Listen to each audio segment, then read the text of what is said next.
खोकर पाने का मज़ा ही कुछ और है, रोकर मुस्कुराने का मज़ा ही कुछ और है। हार तो ज़िंदगी का हिस्सा है मेरे दोस्त, हारने के बाद जीतने का मज़ा ही कुछ और है। जीवन में हार जीत बनी रहती है। इसी हार जीत के दौर में जीत की तरफ एक और अगला कदम बढ़ाते हुए आज हम हमारा टॉपिक क्रिया का जो दूसरा पड़ाव है, कर्म के आधार पर क्रिया अभी तक हम पढ़ रहे थे, जिसमें अकर्मक क्रिया किसे कहते हैं, अकर्मक क्रिया की कैसे पहचान की जाए, वाक्य में क्या शब्द जोड़ करके हम यदि क्रिया के साथ प्रश्न पूछते हैं तो उसमें अगर कर्म का हमें उत्तर नहीं प्राप्त होता अर्थात वो अकर्मक क्रिया होती है। यहाँ तक हमने बात कर चुके थे हम कल। आज के टॉपिक में हम सकर्मक क्रिया के बारे में पढ़ेंगे। तो चलिए जरा भी देरी ना करते हुए हम हमारे टॉपिक की तरफ आते हैं, जो है सकर्मक क्रिया। पहले पूरा वीडियो देखिए। अगर आपको वीडियो सच में अच्छा लगता है और आपको लगता है कि यूज़फुल है तो प्लीज़ गाइज इसको शेयर कीजिए दूसरे अपने फ्रेंड्स के साथ, क्योंकि शेयरिंग इज़ केयरिंग। और अगर आप किसी से शेयर करते हो और विशेषकर ज्ञान, तो ज्ञान हमेशा बढ़ता है। कल तक हमने अकर्मक क्रिया पढ़ी थी, आज हम बात करते हैं सकर्मक क्रिया। सकर्मक शब्द से ही भाई स्पष्ट है। स मतलब साथ में और कर्म मतलब कर्म के साथ, मतलब कर्म सहित या कर्म के साथ। तो इनके शब्दों से ही सकर्मक या अकर्मक शब्दों से स्पष्ट हो रहा है हमें कि यहाँ पर किस चीज़ की हम बात कर रहे हैं। इसकी परिभाषा लिख लेते हैं।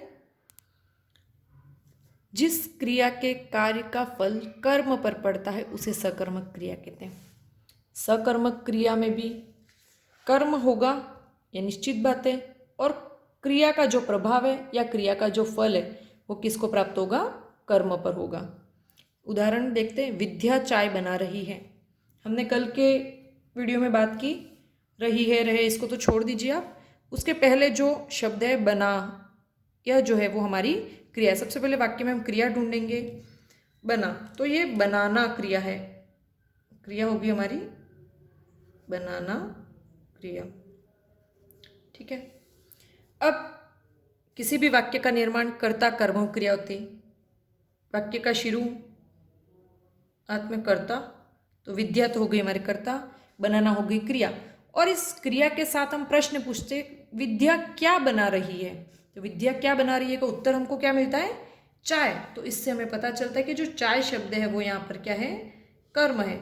और ये चाय जो शब्द है वो हमारा संज्ञा शब्द भी है ना, है कि नहीं है। जो चाय शब्द है उसको आप सोचिए कि ये क्या संज्ञा शब्द है, क्या व्यक्ति, वस्तु या स्थान है। तो हाँ, यह वस्तु है। कमल पतंग उड़ा रहा है, कमल क्या उड़ा रहा है, पतंग। कमल करता, उड़ाना क्रिया, यहाँ पर क्रिया है उड़ाना। ठीक है।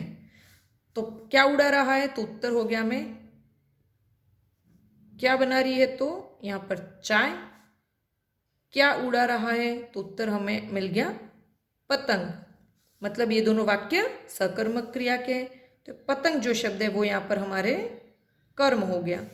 लेकिन कल के वीडियो में तो आप बोलोगे कि भाई मैंने बताया था कि भाई उड़ना जो है वो हमारे अकर्मक क्रिया है। तो जी, उड़ना निश्चित तौर पर अकर्मक है, लेकिन यहाँ पर बात हो रही है उड़ाना। पक्षी उड़ रहे हैं, ठीक है। यहाँ पर क्रिया कौन सी है, उड़ना।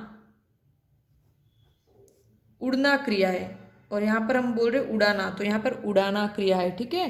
तो वाक्य पर डिपेंड करता है। कभी कभी वाक्य निर्माण के आधार पर हमें ज्ञात होता है कि वो अकर्मक है या सकर्मक है। जरूरी नहीं कि कुछ क्रिया आप याद कर लो कि 100% भाई ये अकर्मक क्रिया है। वाक्यों को हमको पढ़ना है।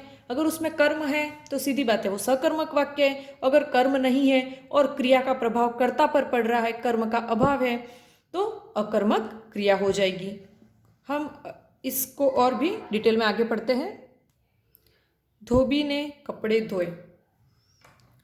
किसी भी वाक्य को पहले पढ़िए, उसके सबसे पहले हमको कर्ता को हम अलग कर देते हैं। काम करने वाला कौन है भाई, धोबी। कपड़े धोए किसने, धोबी ने धोए ना। तो यहाँ पर धोबी तो हो गया हमारे कर्ता। चलो, सबसे पहले हमने कर्ता को अलग कर दिया। फिर मैंने बताया था आपको कि क्रिया किसी भी वाक्य के अंत में होती है। अंत में कौन सा शब्द है हमारे, धोए। तो ये हो गई हमारे क्रिया धोना। नाम शब्द जोड़ करके हमने बताया था ना कि भाई क्रिया बनाएंगे। तो यहाँ पर क्रिया हो गई धोना। इसके बाद बचता है हमारे ने और कपड़े। ने जो है वो कारक चिन्ह है, विभक्ति चिन्ह है हमारे। आप कारक जब पढ़ेंगे तब समझ जाएंगे ना। तो ये तो विभक्ति चिन्ह। अब बचा हमारे क्या, कपड़े शब्द। तो धोबी ने क्या धोए, अगर हम यहाँ पर प्रश्न करते धोबी ने क्या धोए, तो क्या का उत्तर में क्या आएगा हमारे, कपड़े। अब देखिए ये जो कपड़े शब्द है, क्या वो संज्ञा शब्द है, तो जी जरूर, कपड़ा जो शब्द है वो संज्ञा शब्द है। तो यह संज्ञा शब्द है, तो यह क्या हो गया, हमारे कर्म हो गया। इस प्रकार हमको किसी भी वाक्य के सारे तत्वों को अलग करके पहचान करनी है। सबसे पहले कर्ता अलग करेंगे, क्रिया अलग करेंगे, उसके बीच में जो वाक्य बचे उसमें से विभक्ति चिन्ह, या कभी कभी किसी वाक्य में और भी अन्य भी शब्द आते हैं, तो उन एक्स्ट्रा जो वर्ड्स है उनको हमको अलग कर देना है। और क्रिया के जस्ट पहले जो शब्द है, हमेशा क्रिया के जस्ट पहले वाला जो शब्द है वो हमारे या तो वो होता है हमारे कर्म, और वो कर्म है या नहीं इसका निर्धारण कैसे करना है, तो उसका निर्धारण इस आधार पर होगा, क्या वो संज्ञा या सर्वनाम शब्द है क्या। यदि वो संज्ञा या सर्वनाम शब्द होगा तभी वो कर्म होगा। एक बात और आप नोट कर लीजिए, आपके नॉलेज में होनी चाहिए, कि जो विभक्ति चिन्ह होते हैं वो संज्ञा के साथ आते हैं, मतलब संज्ञा के बाद लगते हैं ना। जैसे कि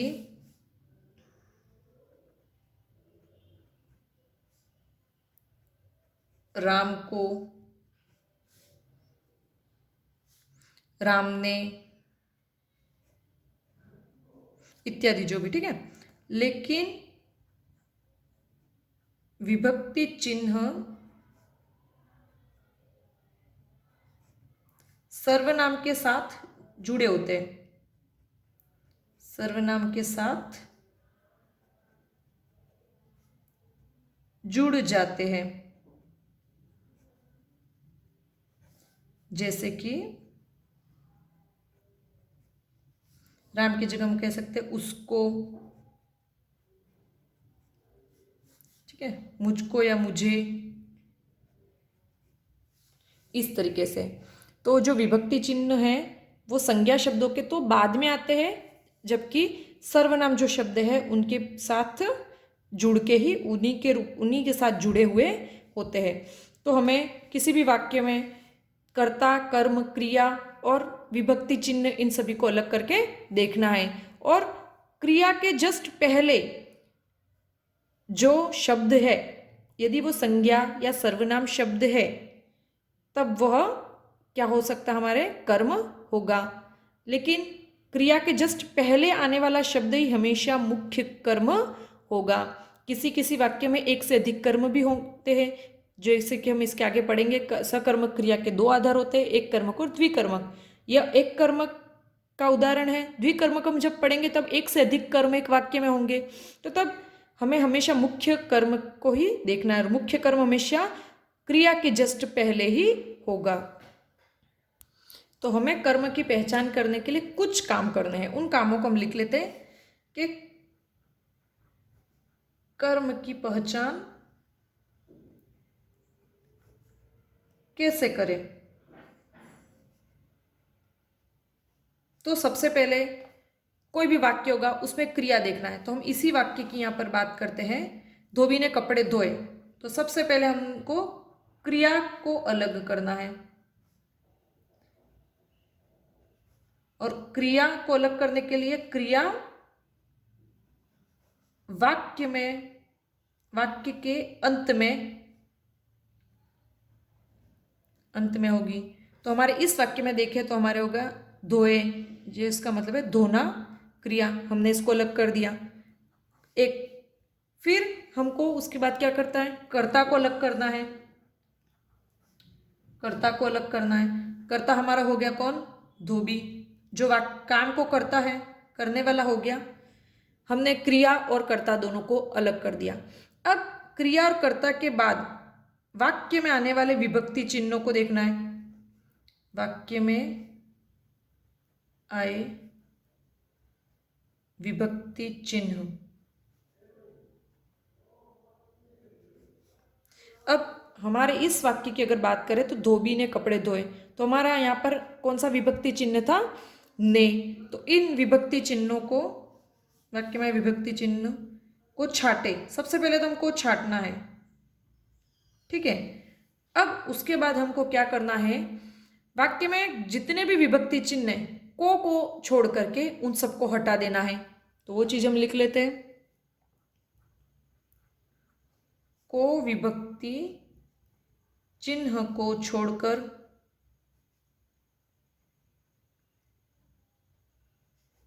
शेष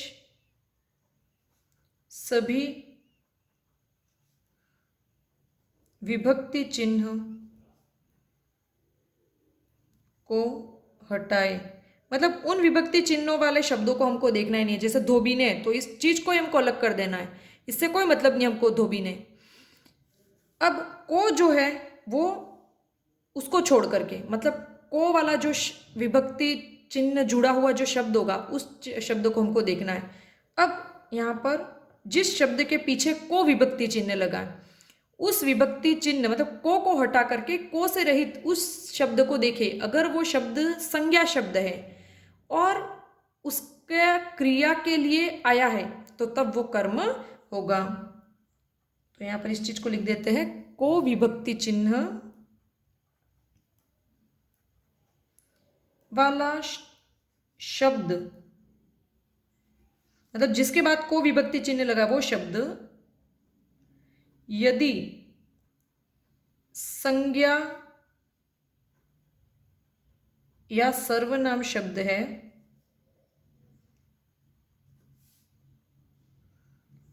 और वह क्रिया के लिए आया है और क्रिया के लिए प्रयुक्त हुआ हो तो वह कर्म होगा। मतलब उस वाक्य का कर्म तब वो होगा।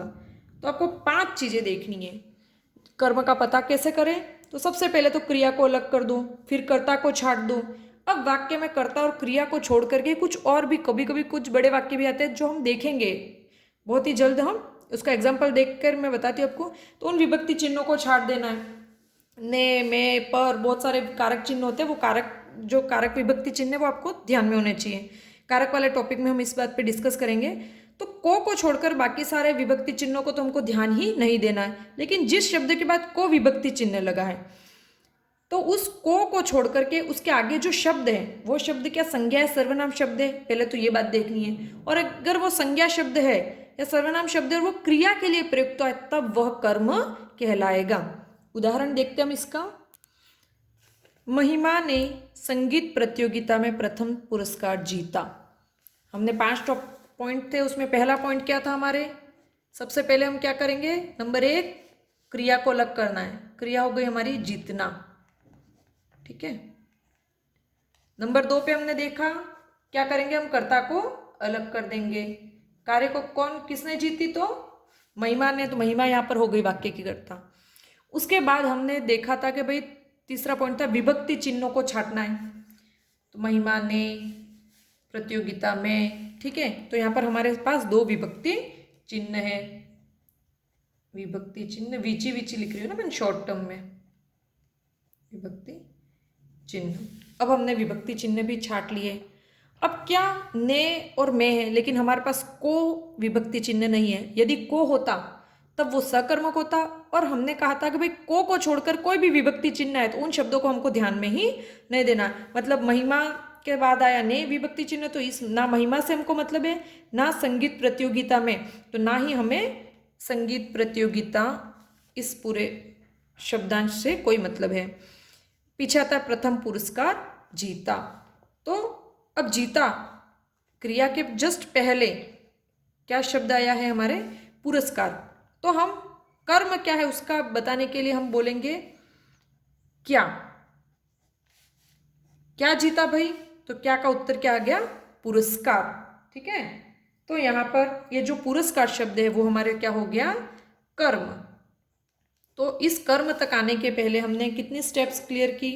कि भाई सबसे पहले तो क्रिया को अलग किया, फिर हमने कर्ता को अलग किया, उसके बाद विभक्ति चिन्ह देखे, विभक्ति चिन्ह में को छोड़ करके बाकी जो विभक्ति चिन्ह थे उनको हमने अलग किया, उनके साथ जो शब्द जुड़े हैं उनका वो कर्म नहीं हो सकते। और उसके बाद क्रिया के जस्ट पहले जो शब्द आया है उस शब्द को देखा हमने कि क्या ये संज्ञा शब्द है, कर्म। लेकिन एक चीज़ और भूल गए कि हाँ ये क्या संज्ञा शब्द है, तो पुरस्कार एक वस्तु है, ठीक है, तो वस्तु संज्ञा हुई, तो इस आधार पर यह जो पुरस्कार शब्द है वो क्या हो गई हमारे कर्म। क्या जीता, पुरस्कार जीता। पुरस्कार शब्द क्या संज्ञा शब्द है? जी हाँ, पुरस्कार शब्द संज्ञा शब्द है और इसीलिए हम कह सकते हैं कि यहाँ पर ये इसका कर्म होगा। तो यहाँ पर यह कर्म हुआ और ये पूरा जो उदाहरण है वो एक कर्मक क्रिया का या सकर्मक क्रिया का उदाहरण है। तो अभी हम आगे पढ़ते हैं सकर्मक क्रिया के जो दो भेद है वो। सकर्मक क्रिया के दो भेद होते हैं, एक कर्मक और द्विकर्मक। नाम से स्पष्ट है, एक कर्मक जिस क्रिया का एक कर्म हो वो एक कर्मक क्रिया और जिस क्रिया के दो कर्म हो वो द्विकर्मक क्रिया। अब एक कर्मक क्रिया कहाँ है वो पता लगाना है, तो क्रिया के साथ हमें प्रश्न पूछना पड़ता है क्या। अगर क्या का उत्तर मिल जाए तो वो एक कर्मक। लेकिन द्विकर्मक क्रिया में दो चीजें होती है, यहाँ पर द्विकर्मक दो कर्म होंगे, दो प्रश्न पूछने पड़ेंगे। एक प्रश्न पूछते हैं क्या और दूसरा प्रश्न पूछते हैं हम किसे। तो इस प्रकार कुछ उदाहरण देख लेते हैं, उसके माध्यम से और भी ज्यादा स्पष्ट हो जाएगा। इनकी परिभाषा में नहीं लिखवा रही हूं। ड्राइवर ने बस चलाई। सबसे पहले हम क्रिया और कर्ता को अलग कर लेते हैं, क्रिया अंतिम में, कर्ता प्रारंभ में, ठीक है। तो ये तो हो गया कर्ता, चलाना हो गई हमारी क्रिया। उसके बाद हमको विभक्ति चिन्ह अलग कर देना है, ने है तो हमने देख लिया कि भाई इसका कोई मतलब नहीं है, ये विभक्ति चिन्ह भी हमने अलग कर लिया। बात रही हमारी बस। तो ड्राइवर ने क्या चलाई, तो ड्राइवर ने बस चलाई। बस शब्द संज्ञा शब्द है, इसलिए यहाँ पर हमें पता चलता है कि कर्म है। और क्रिया के साथ एक ही कर्म जब हो तब वो क्या हो जाएगी हमारे, हमेशा एक कर्मक क्रिया हो जाएगी। तो ये हो गई हमारे एक कर्मक, या फिर आप कह सकते हो सीधे सीधे इसको सकर्मक क्रिया। सकर्मक या एक कर्मक एक ही बात है, द्विकर्मक हमको अलग से लिखूंगी मैं, ठीक है। माली पौधों को सींचता है। कौन सींचता है, तो माली कर्ता हो गया, सींचता है तो ये होगी सींचना क्रिया। अब हमने बात की थी को जब आए, को छोड़कर बाकी विभक्ति चिन्हों वाले वाक्यों पर हमको बात ही नहीं करनी है। लेकिन अगर को आ जाए तो को के पहले जो शब्द है पौधों को, तो माली सींचता है। माली क्या सींचता है, तो पौधों को सींचता है। माली किसको, तो पौधों को सींचता है। तो को विभक्ति चिन्ह है, उसके पहले आने वाला वाक्य देखना है हमको, शब्द देखना है, सॉरी। तो पौधों को, पौधों शब्द क्या संज्ञा शब्द है, पौधा शब्द, तो जी पौधा जो शब्द है वो संज्ञा शब्द है। तो यहाँ पर ये जो पौधा शब्द है वो कर्म हो जाएगा। तो यहाँ पर लेकिन ये भी सकर्मक का उदाहरण हमारे हो जाता है। सकर्मक और सकर्मक में भी एक कर्मक है ना, एक कर्मक का उदाहरण हमारे हो जाता है। नेक्स्ट देखते हैं हम, अनिल पत्र लिखेगा। अनिल क्या लिखेगा, पत्र लिखेगा। पत्र शब्द भी संज्ञा है, इसलिए ये भी यहां पर कर्म हो गया, लिखना क्रिया हो गई। और ये भी हमारे एक कर्मक का उदाहरण हो जाता है। रात्रि में कुत्ते भौंक रहे थे। कुत्ते भौंक रहे थे, ठीक है। रहे थे को तो हटा दो, ये तो हमारे पास्ट भूतकाल बता रहा है, समय सूचक है। भौंकना यहाँ पर क्रिया हो गई। क्या कौन भौंक रहे थे, तो भाई कुत्ते भौंक रहे थे। कुत्ते क्या संज्ञा है, तो हाँ ये संज्ञा शब्द है और इसलिए यहाँ पर ये कर्म आ गया। तो हमें देखना है कि भाई संज्ञा सर्वनाम शब्द यदि होगा तो हमारे वो निश्चित तौर पर क्या होगा, हमारे वो कर्म होगा। वह जयपुर गया है। गया, गया जो शब्द है इसमें कौन सी क्रिया है, तो जाना। जाना क्रिया का जब संपन्न हो जाती है तो गया इसका पास्ट रूप बनता है। तो जाना क्रिया का भूतकाल रूप गया हो गया। अब गया के पहले, क्रिया के जस्ट पहले जो शब्द है उसमें हमको ढूंढना है कि वो कर्म है कि नहीं। अब क्रिया के जस्ट पहले क्या शब्द है, हमारे कर्म, सॉरी जयपुर। जयपुर शब्द क्या संज्ञा शब्द है, तो आपको पता है जयपुर शब्द हमारे संज्ञा शब्द है, ये व्यक्तिवाचक संज्ञा है और ये संज्ञा है, इसलिए ये सीधी बात हो गई, ये क्या हो गया, हमारे कर्म हो गया। तो यह हमारे सकर्मक क्रिया का उदाहरण हो गया। उसके बाद दूसरा वाक्य देखिए आप, वह जयपुर से आया है। आया, यहाँ पर आना तो क्रिया हो गई। क्रिया के बिल्कुल पास है विभक्ति चिन्ह से। तो ये जो विभक्ति चिन्ह से है उसके पहले भले जयपुर शब्द है, लेकिन विभक्ति चिन्ह से आने के कारण यहाँ पर हमें निश्चित तौर पर हम कह सकते हैं कि भाई ये अकर्मक क्रिया का उदाहरण होगा। क्यों? क्योंकि हमने एक क्लोज डाला था कि भाई को शब्द को छोड़ करके, को छोड़ करके कोई भी विभक्ति चिन्ह वाला वाक्य आए तो वो कर्म रहित होगा, तो वो अकर्मक क्रिया का उदाहरण होगा हमारे। तो यहाँ पर भले वो जयपुर से आया है, वाक्य बिल्कुल देखने में सेम है, लेकिन यहाँ पर क्रिया के जस्ट पूर्व में जयपुर शब्द था। जयपुर शब्द संज्ञा शब्द है, इसलिए यह सकर्मक क्रिया का है। यहाँ पर आना क्रिया है, आना क्रिया के जस्ट पूर्व में विभक्ति चिन्ह है, और विभक्ति चिन्ह भी कौन सा है? से है, जिसके कारण यह अकर्मक क्रिया का उदाहरण होगा। दूसरा देखते हैं, ब्रज किशोर पाठक सराय में रहते हैं। रहना क्रिया हो गई, ठीक है। क्रिया के जस्ट पूर्व में क्या है हमारे? विभक्ति चिन्ह, और विभक्ति चिन्ह भी कौन सा है? में है। को छोड़कर हमने बात की, कोई भी विभक्ति चिन्ह होगा तो वो कौन सी का हो जाएगा? हमारे अकर्मक क्रिया का उदाहरण हो जाएगा। हमने कल बात की थी, अकर्मक क्रिया को और पढ़ेंगे तो बस वही चीज है कि को विभक्ति चिन्ह जब तक होगा तब वह क्रिया के जस्ट पूर्व जो वाक्य, जो शब्द है, उस शब्द में अगर को लगा है तब तो वो कर्म सकर्मक क्रिया का उदाहरण होगा। लेकिन को के अलावा कोई भी विभक्ति चिन्ह लगा हुआ है तो वह अकर्मक क्रिया का उदाहरण होगा। बच्चे ने कुत्ते को मारा, तो यहाँ पर को विभक्ति चिन्ह है, मारना हमारी क्रिया हो गई, और को विभक्ति चिन्ह लगने के कारण ये हो गया हमारे सकर्मक क्रिया। और नेक्स्ट, पेड़ से पत्ता गिरता है। गिरना क्रिया, ठीक है, गिरना क्रिया हो गई। पेड़ हमारे जो है वो हो गया हमारे कर्ता, से विभक्ति चिन्ह। और हमने बात की क्रिया के जस्ट पूर्व, गिरना के जस्ट पहले क्या है? पत्ता, तो ये मुख्य कर्म हो गया। और क्या गिरता है? तो पत्ता। पत्ता जो शब्द है वो संज्ञा शब्द है, और यहां पर ये हो जाता है हमारे कर्म। और वाक्य देखते हैं हम, श्याम और मोहन घूमने गए जाते हैं। श्याम और मोहन घूमने जाते हैं। वाक्य में हम सबसे पहले कर्ता छाटेंगे।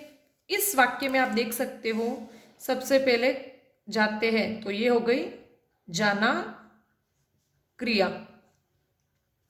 ठीक है। अब कर्ता, श्याम और मोहन, यहां पर दो कर्ता है, कर्ता नंबर 1 और कर्ता नंबर 2। तो यहां पर ये दोनों कर्ता है, तो आप कंफ्यूज मत होना, है ना। आप सोचोगे भाई ये द्विकर्मक का तो उदाहरण नहीं है, नहीं, कर्ता यहाँ पर भले 2 है, लेकिन कहाँ जाते हैं? तो भाई घूमने, है ना। राम, श्याम और मोहन घूमने जाते हैं, तो यहाँ पर कर्ता 2 है और क्रिया तो 1 ही है। दूसरा देखते हैं, सुशांत केले और अंगूर खाता है। सबसे पहले क्रिया अलग करते हैं, खाना क्रिया हो गई, ठीक है। और ये जो सुशांत है वो हो गया हमारा कर्ता। अब यहां पर अगर मैं प्रश्न पूछूं सुशांत क्या खाता है, तो आप बोलोगे भाई केले और अंगूर, 2 चीजें क्या खाता है, तो केले और अंगूर, ये उत्तर मिल रहा है। और ये क्या है? संज्ञा है ना। और इस आधार पर ये हो गया हमारे कर्म। तो आप बोलोगे भाई केला और अंगूर 2 कर्म हो गए, तो नहीं, ऐसा नहीं है। केला और अंगूर ये पूरा एक ही यहाँ पर कर्म है, क्योंकि हमने यहाँ पर सिर्फ एक प्रश्न पूछा। एक कर्मक में सीधा एक प्रश्न से अगर उत्तर मिल गया, सुशांत क्या खाता है, केले और अंगूर, भले उसमें 2 या केले, अंगूर, मिठाई या जो भी 10 प्रकार की चीजों के नाम डाल दो, लेकिन प्रश्न सिर्फ हमने एक पूछा कि क्या, तो सिंगल प्रश्न से अगर उत्तर आता है तो वो हमारे हो गया हमारे एक कर्मक क्रिया। भले यहाँ पर दिखने में ये केले और अंगूर 2 चीजें अलग अलग लग रही है हमको, लेकिन भले वो 2 चीजें अलग हो, लेकिन यहाँ पर कर्म एक ही हो रहा है। पंडित जी ने फूल और प्रसाद बांटे, ये भी वैसा ही, फूल और प्रसाद, ये पूरा यहाँ पर कर्म हो जाएगा। बांटना जो है वो हमारे क्रिया हो जाएगी। लेकिन यह भी पंडित जी ने क्या बांटा, तो पंडित जी ने फूल और प्रसाद बांटे। तो यहाँ यह भी एक कर्मक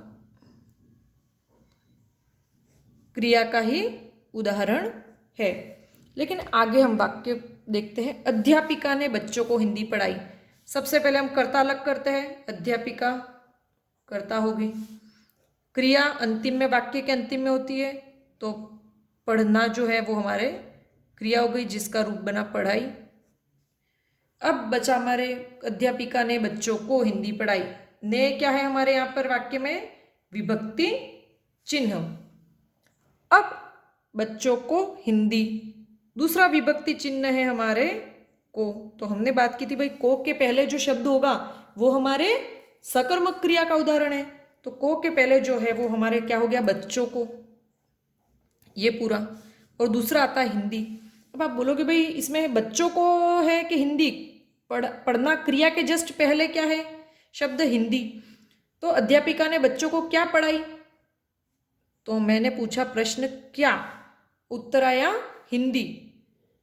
क्रिया के जस्ट पहले, क्रिया के जस्ट पहले जो शब्द है, यदि वो शब्द संज्ञा शब्द है, संज्ञा सर्वनाम, और क्या के उत्तर में उसका जवाब आता है, तो वो आपके हो गई मुख्य कर्म।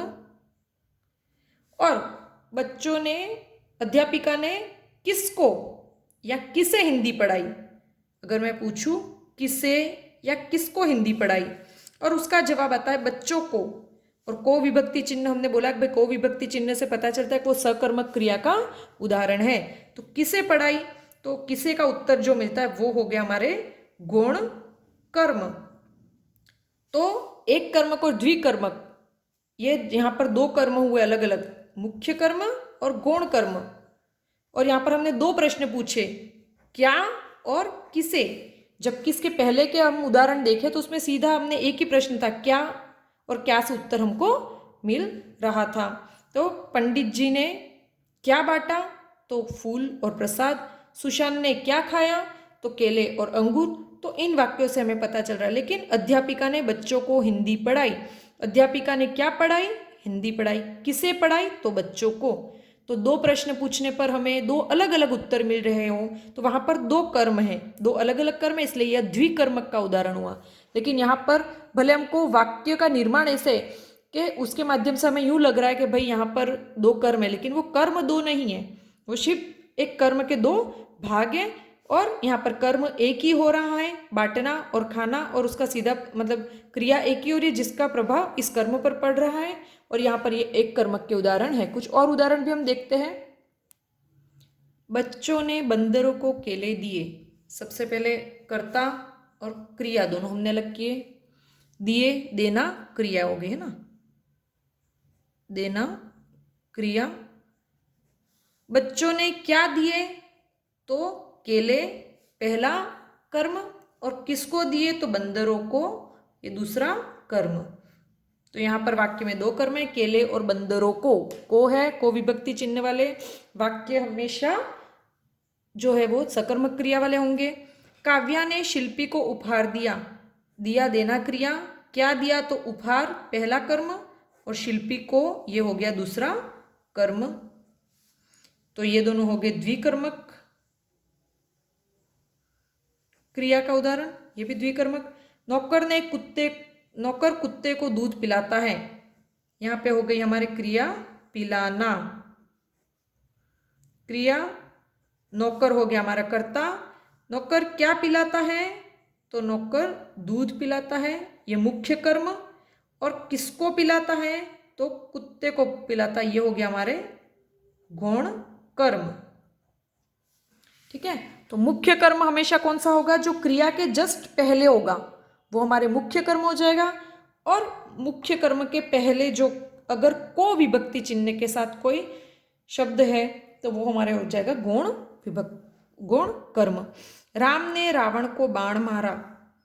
मारा मारना क्रिया, राम कर्ता हो गया, ने विभक्ति चिन्ह को हमको ध्यान ही नहीं देना है। अब रावण को बाण जो है क्या मारा, तो बाण मारा, ये हो गया मुख्य कर्म। और किसको मारा तो किसे या किसको मारा तो ये हो गया रावण, ये हो गया दूसरे नंबर का कर्म या आप कह सकते हो आप गौण कर्म। तो यहाँ पर अब ये भी हमारे किसका उदाहरण हो गया, द्विकर्मक क्रिया का। लेकिन इससे ही मिलता जुलता अगला वाक्य देखिए, राम ने रावण को मारा। राम ने रावण को मारा, राम कर्ता, मारना क्रिया, ने विभक्ति चिन्ह, को भी हमारे हो गया विभक्ति चिन्ह, और इस को विभक्ति चिन्ह के जस्ट पहले शब्द रावण, रावण जो है वो संज्ञा शब्द है और इसलिए ये क्या हो गया हमारे कर्म। लेकिन यहाँ पर ये सरल वाक्य है, इसमें एक ही कर्म हो रहा है, तो दिखने में तो बिल्कुल समान है, लेकिन ये है एक कर्मक क्रिया का उदाहरण। जबकि यहाँ पर जो ये जो दूसरा वाक्य था वो था हमारे द्विकर्मक का उदाहरण। तो आपको स्पष्ट हो गया होगा कि कहाँ द्विकर्मक क्रिया होगी और कहाँ पर एक कर्मक, और उसकी पहचान किस तरीके से। यहाँ पर हमने दो प्रश्न पूछे, राम ने क्या मारा, बाण मारा, किसे मारा, रावण को मारा, लेकिन तो द्विकर्मक, और यहाँ पर राम ने किसे मारा तो रावण को मारा, और रावण जो है वो संज्ञा है और इसलिए यहाँ पर विभक्ति चिन्ह को के साथ रावण शब्द आने के कारण यहाँ पर यह क्रिया का कर्म बन जाता है। उसने मुझे बुलाया, अभी तक हमने संज्ञा शब्दों से देखे, अभी हम दो ये जो अंतिम वाक्य वो हम सर्वनाम शब्दों में किस प्रकार को विभक्ति चिन्ह लग करके उसने मुझे बुलाया, तो यहाँ पर बुलाना क्रिया हो गई, उसने जो था वो यहाँ पर कर्ता हो गया, बीच में है बचा हमारा मुझे।